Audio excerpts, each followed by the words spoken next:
So in effect, a home buyer's survey is a detailed survey of a residential property, which covers all of the main elements of the building, such as the building envelope, which is made up of the roof, walls, windows and doors, the internal fixtures and fittings, the decorative finishes, also the common services such as your air conditioning system, electrical system,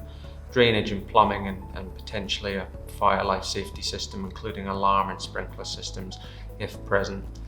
The output is a detailed report which will give the potential purchaser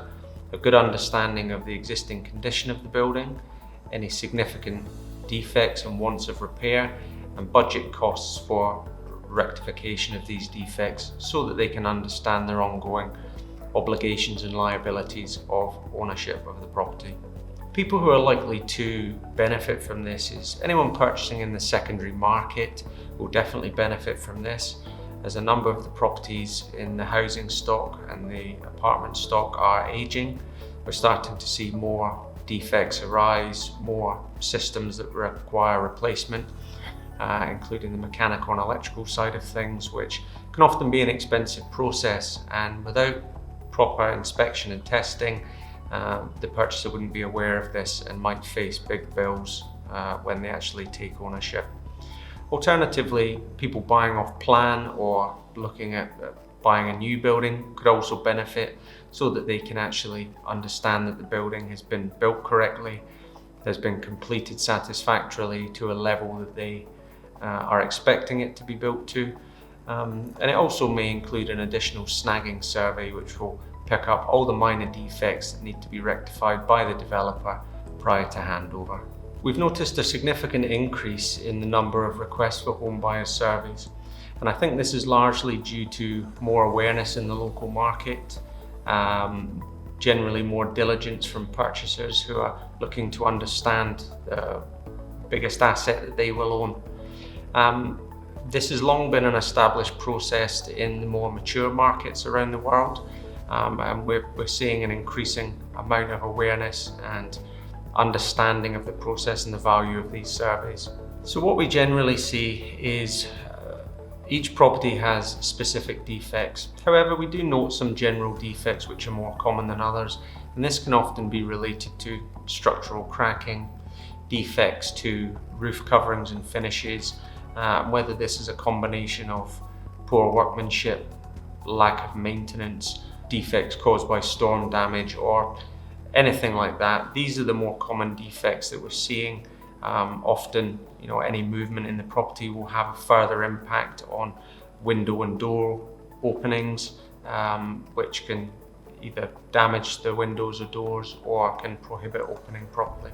So we see a lot of these type of defects in older properties. I think in real terms, it really depends on the significance of the defect, the size of the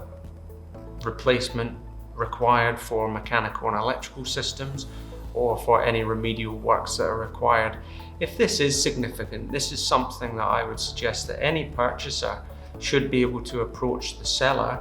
and look to negotiate on the purchase price. Obviously, this is dependent heavily on what is found at the property, as you would expect to see smaller defects, minor defects, which would have no impact on the purchase price. The survey will highlight significant defects and major elements of repair. As part of this, the report will also highlight any potential budget costs, so that the owner is aware of potential liabilities of the property. This is excluding routine maintenance and, for example, things like decoration, which are subjective and any purchaser would be expected to undertake. So the length of time to complete the survey is really dependent on the size and complexity of the building, whether it be a 1-bedroom apartment at 900 square feet or an 8-bedroom villa at 10,000 plus square feet. Under normal circumstances, the inspection part of the survey would take between half a day and a day,